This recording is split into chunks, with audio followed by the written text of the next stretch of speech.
దేవుడు అనేవాడు నన్ను ఎందుకు చేశాడు భూమి మీద అన్న ప్రశ్న ఎప్పుడైనా నీ జీవితంలో కలిగిందా? అసలు నా నుంచి ఏం ఆశిస్తున్నాడు? ఒకప్పుడు ఉనికిలో లేను, ఇప్పుడు ఉనికిలో ఉన్నాను. ఇంకొంతకాలం తర్వాత ఈ ఉనికి కోల్పోయి మళ్ళా ఈ భూమి మీద నుండి అదృశ్యం అవుతాను. అసలు ఈ కొద్ది జీవితం నాకు ఎందుకు ఇవ్వబడింది అన్న ప్రశ్న మీలో ఎంతమందికి వచ్చింది? ప్రశ్న వేసుకున్నారు కదా, మరి జవాబు పొందారా? నేను ఎందుకు పుట్టాను అనే ప్రశ్న నీకు వచ్చినప్పుడు దేవుడు ఆ ప్రశ్న ఎప్పుడు నువ్వు వేసుకుంటావా అని ఎదురు చూస్తుంటాడు.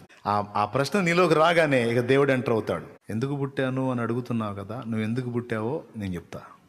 నీకు జన్మనిచ్చిన తల్లిదండ్రి కూడా చెప్పలేరు నువ్వెందుకు పుట్టావో. సరైన కారణం వాళ్ళు చెప్పరు, కానీ వాళ్ళ కడుపులో నిన్ను వేసిన నేను చెబుతాను నువ్వు ఎందుకు పుట్టావో. ఏ అవసరం కోసం నిన్ను పుట్టించానో, నీ జన్మ వెనక ఏ ఉద్దేశం నేను కలిగి ఉన్నానో, ఏ ప్రణాళిక నీ విషయంలో నేను కలిగి ఉన్నానో, ఏది నెరవేర్చాలని నిన్ను భూమి మీదకి పంపానో, ఆ ఆశ, ఆలోచన, తలంపు, ప్రణాళిక అంతా నా దగ్గర ఉంది, ఎవ్వరికి తెలియదు.